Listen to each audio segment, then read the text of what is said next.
The heart of a public servant is affected in three distinct ways.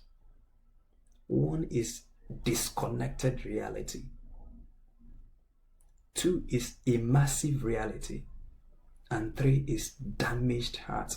The devil's gambit is usually to minimize or prevent one from seeing the full impact of their actions. Take an armed robber, for instance, for example. This armed robber daily stares into a significant part of the consequences of his actions. If we are to go into meta-analysis, the armed robber may not have the liberty of mind to probe the full impact of his work. He might occasionally receive flashes of the horrible things he has done. Perhaps he recalls the faces of his would-be victims begging him to spare their lives before he fatally shoots them. So the armed robber, to a reasonable degree, daily comes in contact with the decisions he takes. So every day he robs people, he sees them crying, he sees them weeping, he is in daily contact with the decisions he takes. But for some civil servant who is disconnected, remember we're discussing disconnected reality, his line of work disconnects him or totally shields him, if not completely, substantially, if not completely shields him from seeing the full impact of their work. I'll give you an instance. So a woman that works with maybe any organization, call maybe the head of Primary Healthcare Development Agency in Abuja, might sit in her office and she can do a fast business and can make 1.2 billion naira, can write it off, sign few memos, write off the money and throws money around, shares with a colleague and calls it fast practice. And she does not know that what she has just done is that with the stroke of a pen, she had written away the life of 1,200 women who would die while giving birth to children across the country because the essential supplies they need is no longer there. The money has been written away. And so this person is disconnected. He is not in a place where he can see the impact. So he sits in air-conditioned offices in Abuja. So her, she's just pushing papers and she does not see the full need. Now for you to see that the heart of this person is still good, any day you bring him or her in direct contact with the consequences of her action, you will see that she's still good. Now, if this woman who has stolen 800 million or 1.2 billion from Primary Healthcare Development Agency, if this woman sees a girl struggling during childbirth, she can, from that money she stole, bring out 2 million and give to this woman and say, oh, please take care of your child. Disconnected reality. That's why you have politicians who are philanthropists. You see, I have been driving and I was driving behind a governor of a state I will leave unnamed. He's now an outgone governor. Just right after the bridge, this guy saw a vendor, this Okada rider, there's not Okada, dispatch riders. And the dispatch rider was running against the traffic and the car hit him. And it wasn't even the governor's convoy that hit him. The governor flagged, stopped right in the middle of it and ran to the person, attended to the person, asked him, the guys he was with, to take this guy, injured guy. And the governor did not even care whether there was social media to capture him, whether people, anybody could have captured him and says the governor's convoy killed. It wasn't even the governor that, it was just that as the governor was passing, the thing happened right in front of him. And he asked that they use, if you've seen a governor's convoy before, they usually have ambulance as part of the convoy. He asked that his own personal ambulance takes this person to the hospital. And so once the person was wheeled into his ambulance, the governor continued moving. And so you see that this governor has a heart that is still working. But what he's suffering from is disconnected reality. Now, if he can see you in pain, he can attend to that pain. But because they sit in places where they don't see the people's pain daily, they don't want to attend. So this governor does not know that you may have to provide emergency healthcare services for people, that you may have to provide ambulances at strategic places, that you have to make sure that the emergency department of public healthcare institutions are working well, that you may have to make laws that make it easier. For instance, why would police need a permit why would hospitals need police permits to treat gunshot victims? You can start the treatment, commence the treatment. So what the obnoxious policies you see around emergency healthcare, this governor can substantially impact it, but he will not. because he's so disconnected from reality. But any day he sees someone that has an accident, he might even donate everything he has to that person. So for this governor, how do you help him? Get him to see the consequences of his actions. Because he's suffering from 1 degree of damage. It is called disconnected reality. If this person can see the full, so there are some people who go to work and in their mind, what they do is civil service. They come to work, they push papers. And so for them, they don't see, for instance, people who are working in the Ministry of Education. They don't see how the decisions they take in that office affects the destinies of millions of people who are passing through that defective educational system.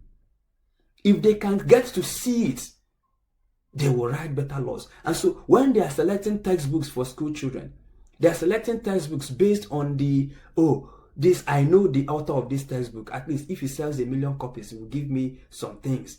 So they are selecting textbooks based on who can give them kickbacks. They don't care about what you wrote in the textbook, whether it's relevant to these children, whether it's relevant to the 21st century skills that they need. Their decision, they just, any day you can get these people to see that their actions matter. For instance, if you are working in engineering, Ministry of Works, Ministry of Water Resources, and you don't see the women, the men every day. Okay, I recently met the chairman of a presidential committee on tax reforms and all of these things. I wanted to say something to him, but I left it. But then what I wanted to say to him was no different from what I said to a friend of mine, an associate who was just appointed a CMD of a university teaching hospital. I said, see the work you do, see that you work for the people. Don't see the administration, don't start seeing people as numbers. Because if you don't take time, you will start seeing people as numbers that you don't tend to distill. So many public servants who are in this first stage of disconnection don't see the impact of their work. They don't see how the decisions they take affect the society. If they can get to see it, if you can get to tell this hospital cleaner that you're not just a hospital cleaner, that if you don't clean this hospital quite well, someone might have an open heart surgery and just germs, because you didn't do your work well, can enter and it will render all the operation useless. And so the hospital cleaner sees the work and the full impact of the work. He's not just a mere janitor. He knows that this work affects. He's not just a mere driver. He's not. So when people, for instance, see governors, that when people stay in gridlock every day for 2 hours before they get to work, that they are not just staying in gridlocks, that you are taking 2 hours of life every day from 3,000 people every morning, and taking 2 hours of life every day because these people have to stay in traffic every day to and through work. If you see the man hours you are taking from them, you are not able to give anybody 1 second more, but you are taking 2 hours from everybody every day. And this person can now design better roads, better transport system. Because if you can get people to see the full consequences of their actions, they might stick. Especially for people who are now in that first phase of disconnected reality. Once you connect them back to the reality, they will take immediate shape. First, disconnection. Then there are people who are at the immersive reality. So the people who are at the immersive reality are usually frontliners. People we call frontliners. So for instance, if I see someone who just had an accident, the brain is open, the blood is everywhere, the hand is disjointed, my brain will shut down immediately. I will just lose balance. It will be so jarring. As I'm thinking of it now, I can feel it. But then a medical doctor has gone through a series of trainings that has afforded him the opportunity to stay composed when he sees someone in this kind of condition. And he needs to be composed. Because I cannot administer anything you need with that kind of mindset.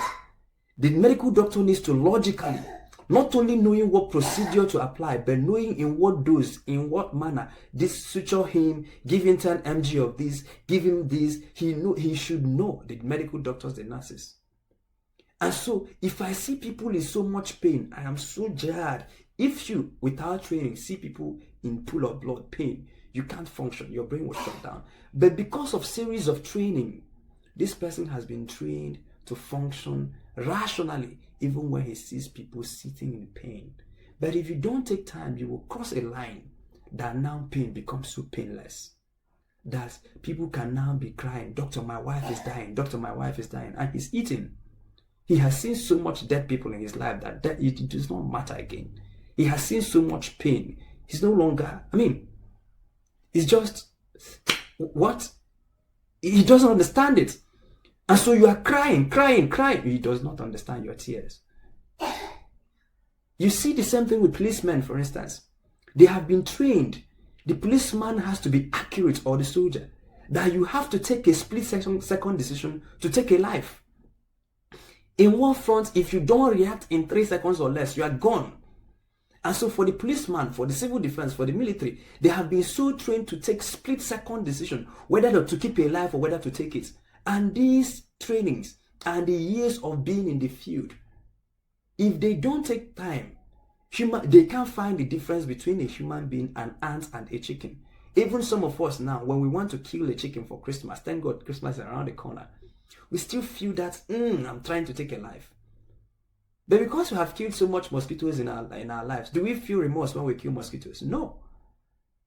And some of us have even killed chickens so much so that we no longer feel remorse. If you see where they are killing, for instance, a nama, cow, goat, there's something you feel, they are taking a life. If you stay there so much, it makes no sense to you again. And so this is what happens to policemen. Because of training and years of impact staying in the front line, they can't find the difference between taking the life of a human being and taking the life of a mosquito.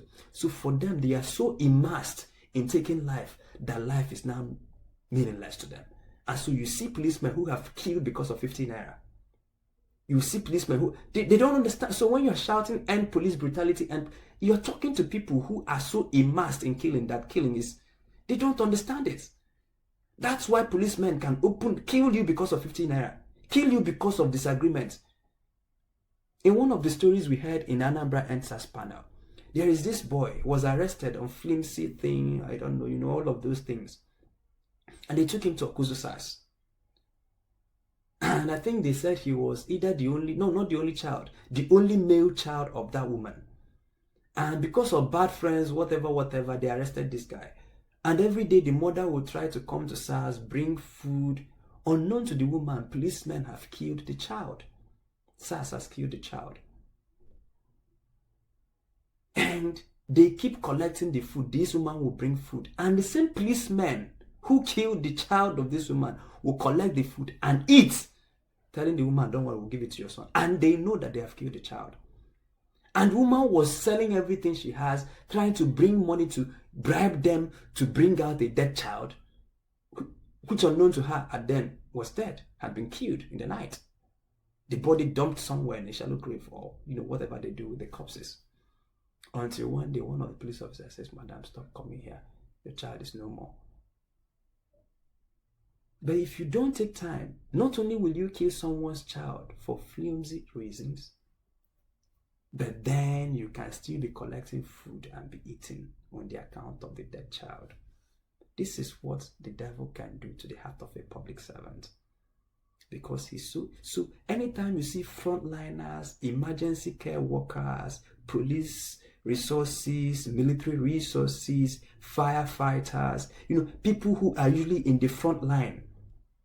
Because if civil servant, that woman that I gave you examples with before, that sits in Abuja, if she sees daily the impact of her work, the number of people that die every day because of her decision, if she sees them, if she attends the funeral of every woman that dies while giving birth because she wrote away money, the woman may have to rely on drugs to keep her sanity. Just like the armed robber will rely on drugs to keep doing what they do, because they see, so they have to keep relying on drugs to numb their control, to numb it. So if you take that civil servant who is in this disconnected reality and pull her right, this is because you wrote a memo yesterday, or I see this child is crying. That's the result of the memo you wrote yesterday. You see that man crying there, that's the result of the memo you wrote yesterday. You see that jobless person there, that's because of the investment you did not attract. You see this road here, so when they see the impact, so they are not only taking road contracts to do shoddy job, but they see the families of the people who are crying because they are burying someone who just died at the road that someone took money for. If they see this daily, they have to rely on drugs to survive. But because they sit in places where they're disconnected from reality, because presidents sitting in places where they cannot hear the cries of the people, so they don't understand it because they are disconnected. Anytime you get them to connect, they will react better. The second is a massive reality. People are so much into pain. They have buried so many people that whether you're crying or not, it doesn't matter. And the third is damaged heart. This is damaged heart. And by the way, in our subsequent classes, we will now begin to discuss the cure for a damaged heart and the care for a good heart.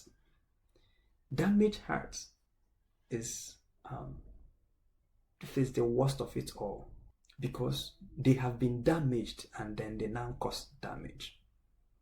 And what damages them is set of experiences or orientation. Have you asked yourself why cultism, your normal school cultism, if you want to join a cult today, it should be as easy as, I want to join a cult. They give you a small form, you fill the form, and then they should throw party for you. They should, high five or whatever greeting, and then you're now part of them. But no, they will give you an orientation, and the orientation is through beating, pain. Why do they have to go through that ritual?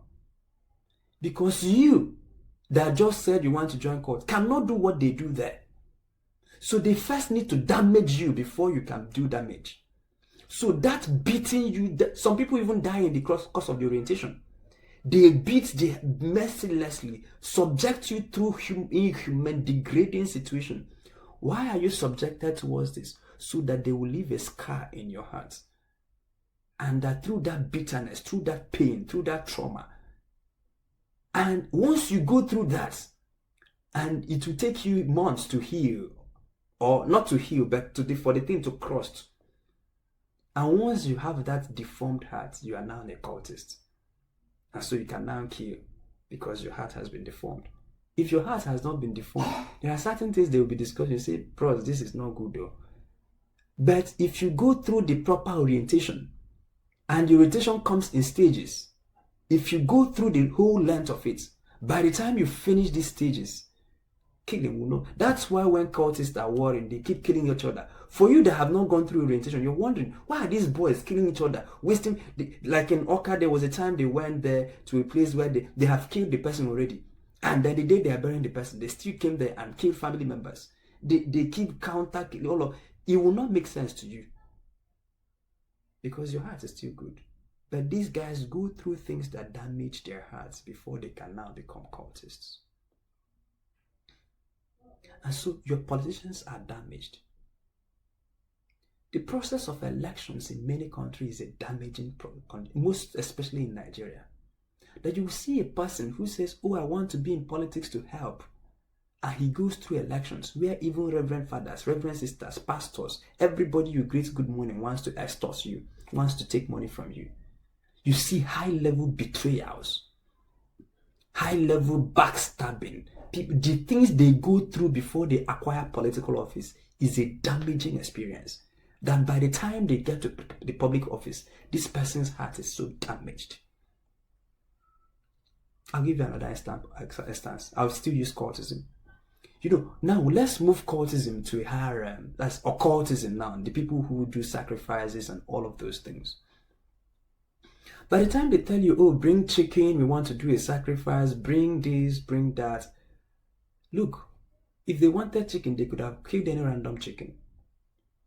They say, bring bring virgins. I hope we know that these things happen. At least we know that there are syndicates that do ritual killings. At least we know that young boys have gone into that using their Okite, using their Yahoo Plus and all of those things. So we know that these things are true. But look, they are not so much so interested in the chicken that you're bringing. And I'll tell you what they're interested in. Just keep following. They're not interested in the ram. Because they will start with chicken, with pigeon, with things. And then they can start, telling you, bring this, you can't bring it, give us money, let us do for you. If you keep following that line, where you will end up is where you will now start bringing your loved ones. And so for the person who is willing to sacrifice another human being to make money, the heart has been damaged. So someone comes, I need money, I'm in poverty, I need money, and they say, bring your mother.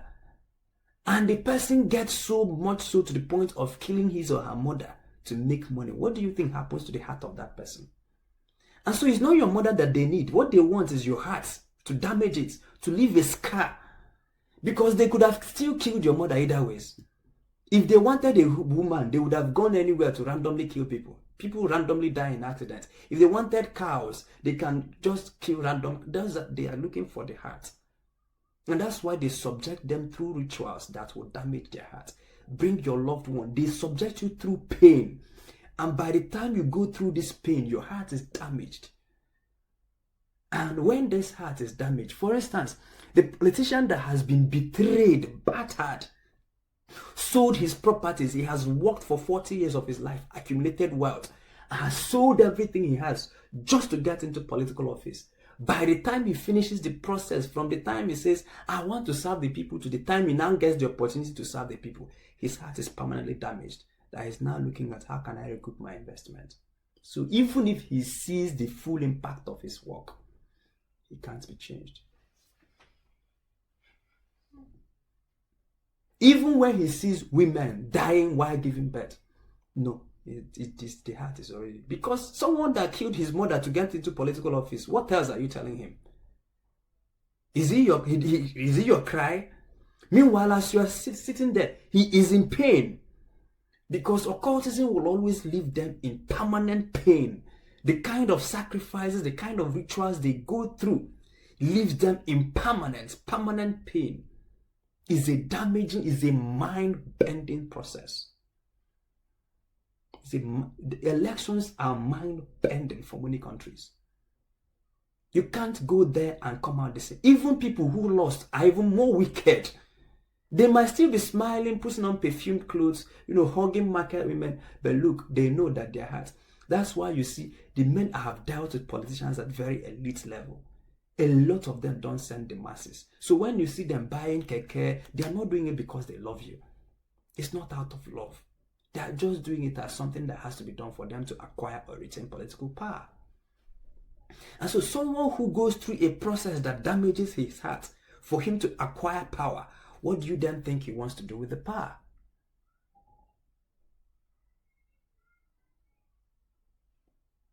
Civil service recruitment.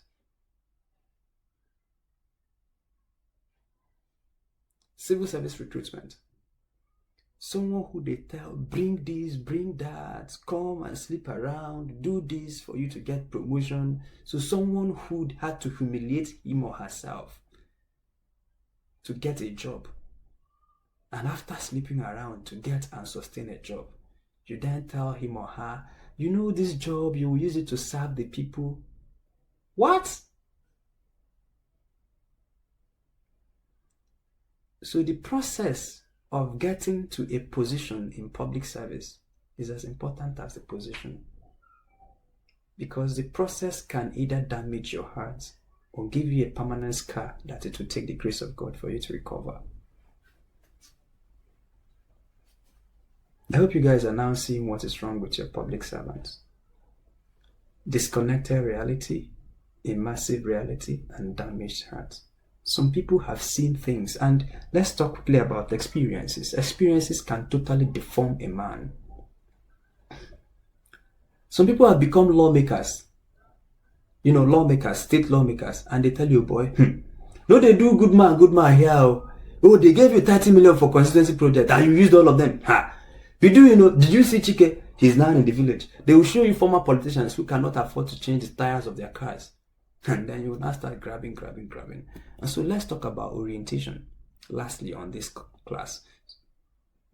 This heart of public servants, we have not exhausted it. I think we have to do a 5-part series before we can exhaust what we have in public service. In just public service. So this is the second series. We will continue. Because I just did not even scratch the surface of what I intend to discuss today. But it's already 1 hour. And so I'll try to take questions and summarize this class. I will implore you to come to the next class. Keep coming to these classes. You will learn things.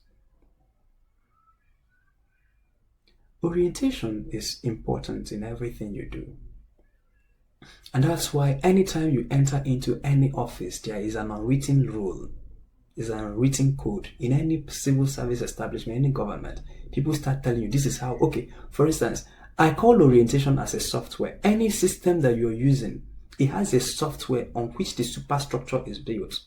So if you go to Lagos, for instance, and you see people aggressive, somebody is not going anywhere, but they can't yield way for you. Like Lagos drivers, it's just as if everybody is in a hypersonic crazy mode. It's as a result of experience. Maybe the first months you come into Lagos, you're doing gentleman, and because of experiences, because of what people say, they say this is Lagos, so shine your eyes, so they don't do dog.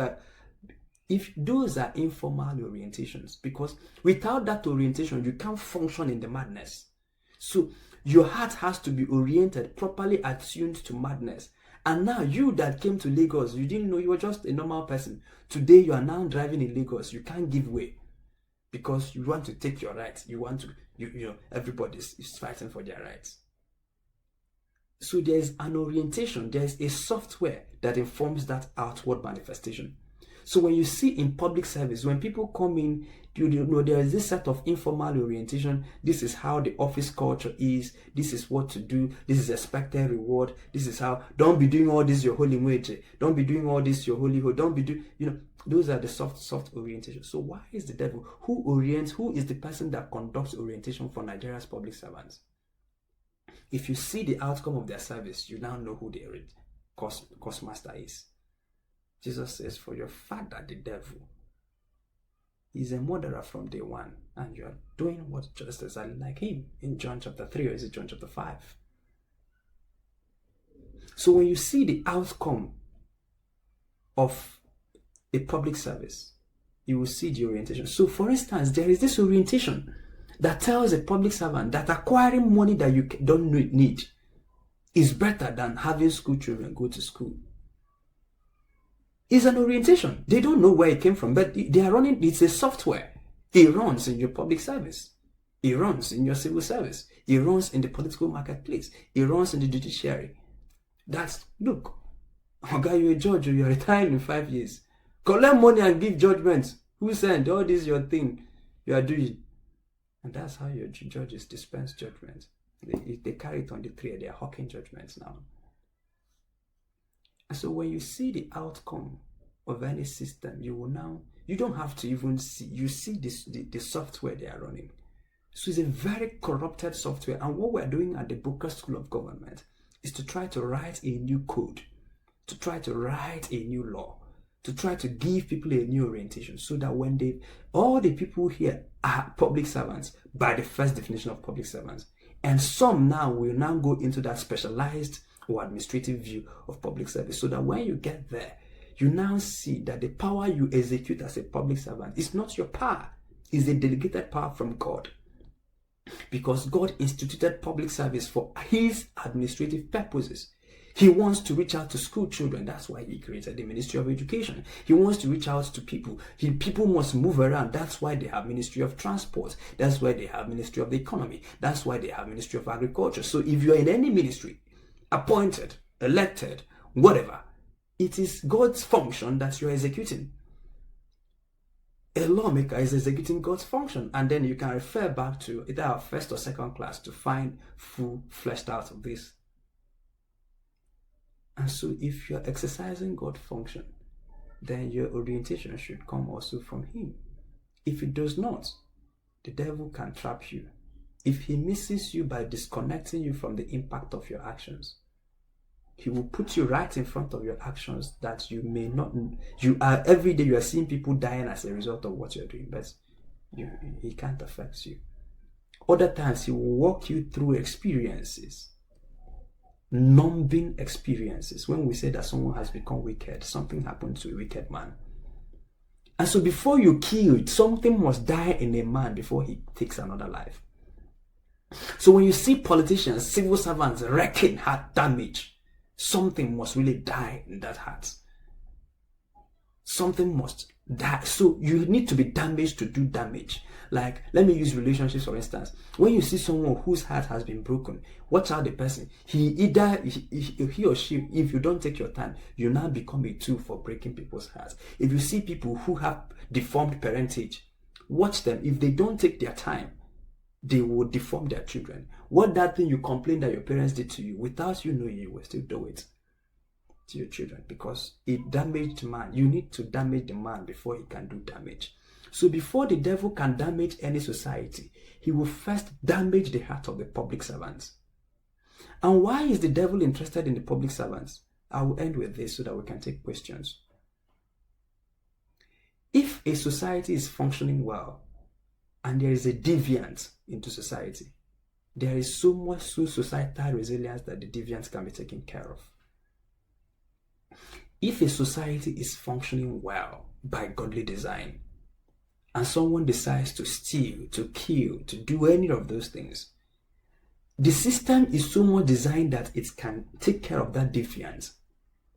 And so, if the devil gets any Mr. Okeke to steal, the law will catch up with you. You won't do it for too long. If you do this, you won't do it for too long. And so, not that you would run out of people who want to steal. People will still want to test, because there are people who like living on the edge. But then there is a system to protect them. But when the devil is really interested in destroying the society, he will target the public servants in that society. And so, if he targets out of 2 million people, he targets 1,000 people and makes them thieves. In a resilient society, we can find those 1,000 people and we will know where we put them. But then he will now target the judges in that system. He will target the lawmakers in that system. He will target the kings or the executive in that system. And so when he takes the heart of the public servants, the people who are now supposed to be the administrative, the people who are now supposed to take care of those killers, are now killers themselves. You see the police. The people who are supposed to protect you are now killers themselves. You will actually need protection from them. The government, which is supposed to do this for you, people need to protect you from your own government. The judges, who is supposed to be the last hope of the common man, do we say about what? So, if the devil is really interested in any society, regardless of how much, it is the public servants he will target. And once the heart of the public servants is gotten, watch out the society, give it 10 years, it will unravel. And so that's why the devil goes the whole length. You know, he can damage any bricklayer, anybody. Their impact, like I mentioned in the introductory class, the impact of our activities on the polity is not equal. If I sneeze today, Nigeria may not exactly catch cold, depending. If the president sneezes, Nigeria can catch cold. There are some countries like Zambia. If anything happens in Zambia, well, if anything happens, there are economies that when they go into recession, the whole world will join them, or will at least feel the impact. Like Cameroon, if Cameroon is fighting a civil war, how does it affect the global scheme of things? But Russia and Ukraine are fighting, and it's affecting commodity prices in Nigeria. You see that nations in that hierarchy are more important than you. That is how much so with individuals. So a grade 1 civil, I don't even know how they grade civil servants, but a cleaner may do something. It is still impactful, but it will not be as impactful or as damaging as when the CEO of that organization does the thing. So if a cleaner decides to steal, how much so can you steal as a cleaner? How much is available for a cleaner to steal? But if you are the CEO, you now see the thing.